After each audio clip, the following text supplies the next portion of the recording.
Aku sedang mengemudi melewati terowongan, dan saat aku keluar terowongan, aku melihat sesuatu yang aneh dan membuatku menginjak rem tiba-tiba dan menghentikan mobil. Di tengah jalan setelah terowongan, ada 5 mobil yang terbalik. Saat itu aku pikir aku jadi saksi atas kecelakaan mobil itu. Tapi aku sadar, tidak ada satupun orang yang terlihat. Mobilnya kosong, lampu mobil mati, tak ada polisi, tak ada mobil pemadam kebakaran, tak ada ambulans, tak ada mobil derek, dan tak ada apapun. Kemudian setelah itu, aku melihat hal yang membuatku merasa makin aneh, dan aku tancap gas dari sana. Tak ada satupun baret di mobil yang kecelakaan itu. Semua mobil tersebut hanya tergeletak terbalik begitu saja. Hal ini membuatku heran, dan setiap aku cerita ke orang lain, mereka tidak percaya dan mengatakan aku mengarang saja. Dan itu hal aneh yang terjadi padaku. Aku memeriksa berita yang tampil di TV selama beberapa hari ke depan. Tapi, tidak ada satupun berita kecelakaan di area yang kumaksud.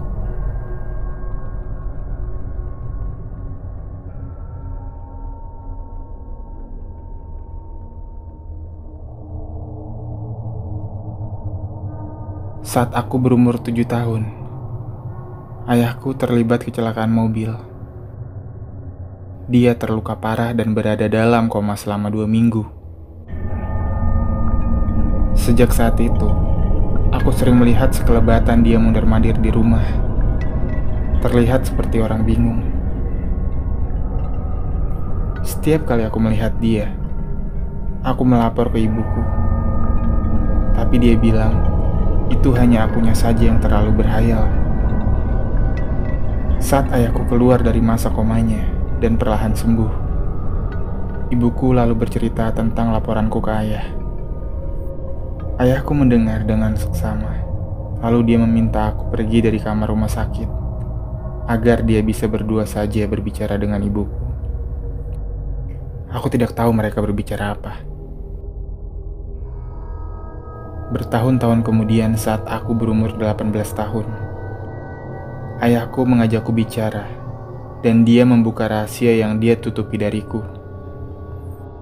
Dia bilang padaku, saat dia koma itu, dia ingat dia berjalan mondar-mandir di dalam rumah, mencari orang dalam rumah, tapi dia tidak menemukan satu orang pun.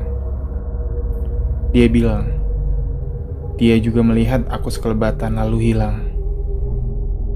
Saat ayahku cerita itu, aku langsung merasa merinding.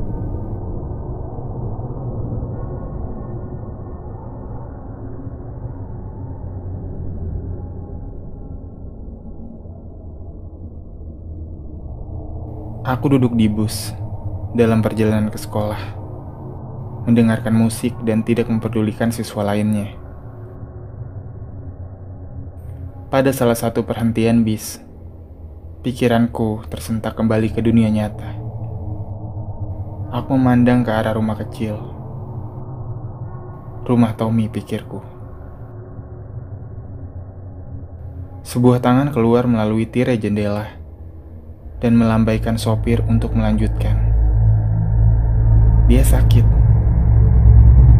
Kupikir, aku tidak terlalu peduli dengan keadaannya. Hari pun berlalu. Aku menonton siaran berita lokal sepulang sekolah. Dan apa yang kudengar sangat mengejutkan. Seluruh keluarga Tommy telah dibunuh hari itu oleh tersangka yang tidak diketahui.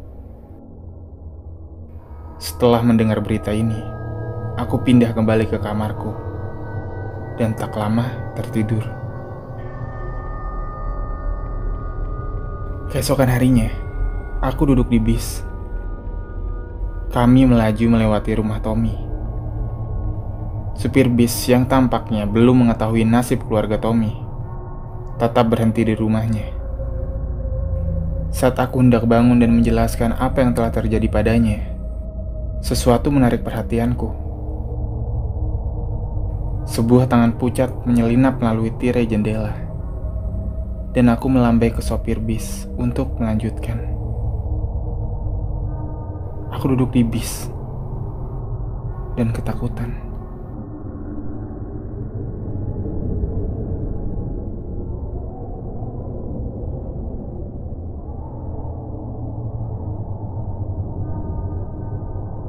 Aku sudah terbaring di kasur selama berjam-jam. Sekarang sudah jam 5.30 pagi, dan tidak ada hal yang dapat kulakukan. Orang tuaku sedang menatapku, tetapi aku tidak tega melihat mereka. Aku mencoba untuk tidak menjerit. Mata mereka menatap lurus kepadaku dengan mulut mereka yang ternganga-nganga. Aku merasa lumpuh oleh ketakutan. Aku tidak bisa membiarkan mereka tahu bahwa aku tidak tertidur, dan tidak ada orang yang dapat menyelamatkanku. Aku sudah memikirkan jalan untuk melarikan diri, karena jika aku tetap tinggal di sini, aku akan mati. Dia menungguku untuk bangun dan melihat apa yang telah dilakukan olehku. Beberapa jam yang lalu, aku sudah dibangunkan oleh suara teriakan yang datang dari lorong di bawah. Aku terbangun untuk mencari tahu apa yang sedang terjadi. Setelah aku mengintip keluar melalui pintu kamarku, aku melihat ada darah di karpet. Itu begitu mengerikan. Aku langsung lari ke kasurku dan bersembunyi di balik selimut. Aku berusaha keras untuk kembali tidur dan berusaha untuk meyakinkan diri sendiri bahwa tadi itu hanya mimpi buruk.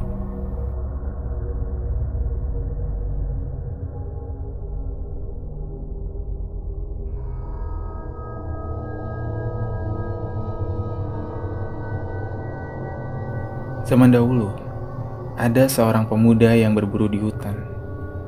Tapi setelah seharian di hutan, ia tak mendapat apa-apa. Tiba-tiba ia merasa tersesat di hutan. Ia merasa sudah berada di hutan yang berbeda. Dia berjalan dan terus berjalan. Hari mulai beranjak sore. Ia merasa lelah. Tapi dia melihat sebuah kabin dari kejauhan. Ketika ia mendekat, semakin terlihat jelas kalau kabin itu sudah tak terawat. Tapi ia terlalu lelah dan hari sudah terlalu gelap untuk melanjutkan perjalanan. Ketika ia masuk ke dalam kabin, ia tak dapat melihat apa-apa. Hanya ada perapian dan kasur. Api di perapian itu menyala. Sungguh aneh, pikirnya. Ia segera berbaring di kasur dan mencoba untuk tidur. Tapi ketika ia berbaring, ia baru menyadari kalau ruangan itu dipenuhi oleh lukisan. Sepertinya lukisan keluarga, tapi dilukis dengan wajah yang aneh. Ia mengagumi lukisan itu. Mereka dilukis dengan sangat detail sehingga terlihat nyata. Tapi, semakin lama ia memandang lukisan-lukisan itu, ia semakin merasa kalau mata mereka memperhatikan ke arahnya. Memperhatikan kemanapun ia pergi. Tiba-tiba, ia merasa tidak tenang. Akhirnya, dia memutuskan untuk segera memejamkan mata. Saat pagi harinya, ketika ia bangun dengan tubuh yang segar, ia menyadari sesuatu yang lain. Tak ada lukisan sama sekali di kabin itu. Hanya ada lusinan jendela.